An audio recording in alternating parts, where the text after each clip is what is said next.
I think it's really important to hear a writer read his or her work. Words just on the page, they're beautiful, they exist, they are alive in many ways. But really literary art doesn't engage with the reader until the words are uttered in some ways. I think that we forget that poetry particularly is a physical art form. I've been accused of tapping my foot to the metrical patterns in my own work. I'm not even conscious of that when I'm giving a reading, but my physicality, I can feel the poem. She heard talk about a children's beauty pageant coming to town, and this could be her child's ticket, but entry was $50. And how's she to get that when all she did was wrangle ribs apart for customers who never heard a 10%? Now, Bubba's doing good, she figured, kept an extra cash box. So late one night, after all were gone, she carried the big knife, the one Bubba sharpened while he chewed and spit. She carried this knife into the back dark, and Jimmy'd open that box for $50. I'll bet all that money shined with promise, with the pure beauty of opportunity. She can't remember hearing Bubba's footsteps, how he came up behind her, how she turned, and the knife, the big knife, sunk right into him.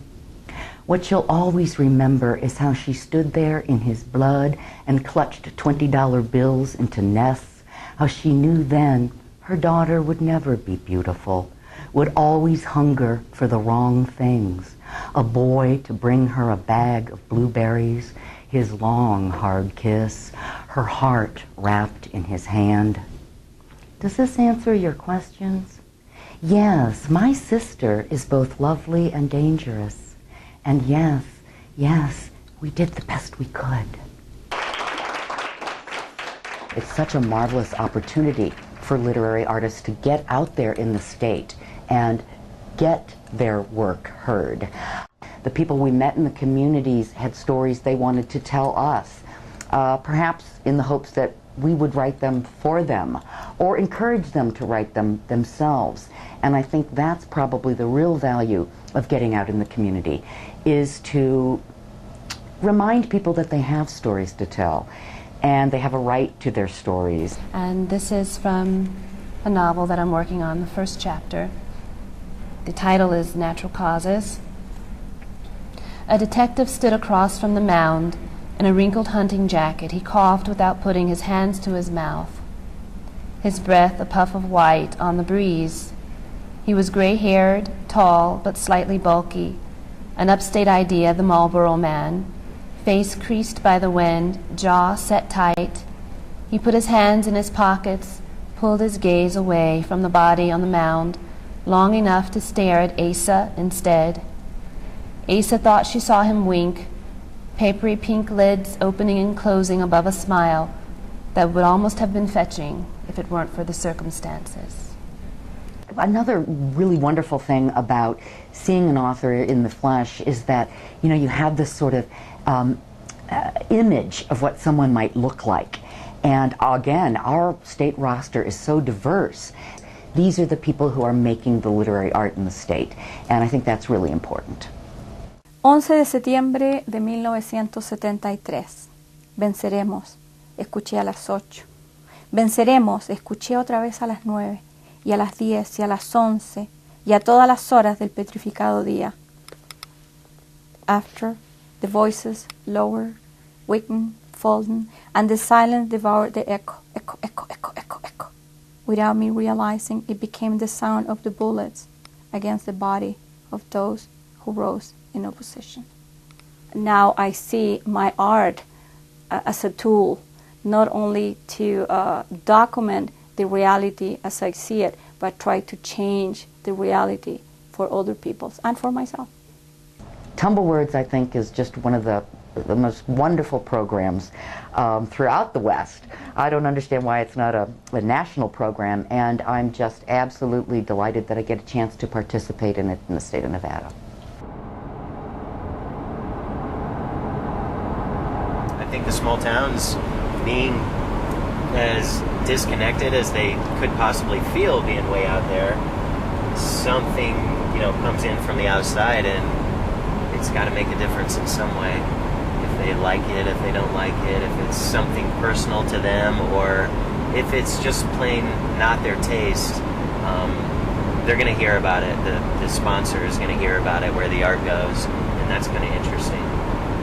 I think art in general is one of the most important things that you can do. I think it's the thing that changes the world the most. I think everything you put out in the world changes the world. I think we live in a highly visual culture, and I want to participate in changing the world for the better. Chad, I understand that you're an artist. We have this, you're a painter and a photographer, and so I was wondering, has it changed how you think about yourself and your work? Yeah, the biggest thing out here on the road that affects me and my art and what I do as the driver of this thing, I think a lot. I get so many ideas out here. I write things down, I bring it back home, and try to decide if that was a good idea or not. And that's with my art, that's with projects that I'm doing, and just life in general.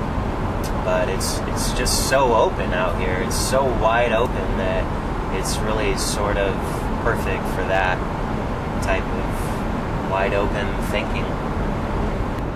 What's over there? Nightingale Hot Springs. That's a geothermal. They use it for power. It's surreal.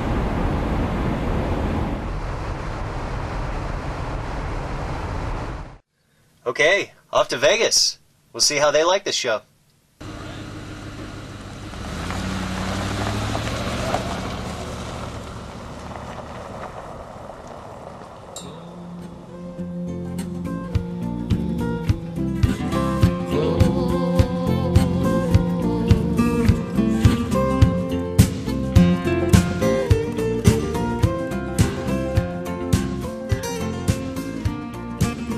The Nevada Touring Initiative is funded by the National Endowment for the Arts, Western States Arts Federation, and the Nevada State Legislature.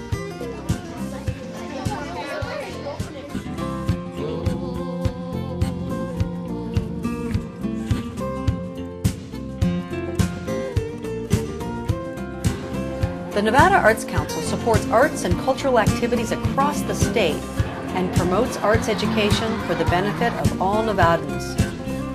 The Arts Council is an agency of the Nevada Department of Cultural Affairs, along with the Division of Museums and History, State Historic Preservation Office, and State Library and Archives. To learn more about any of these cultural agencies, please call 775-687-8323 or visit nevadaculture.org. And see you next time on Exploring Nevada.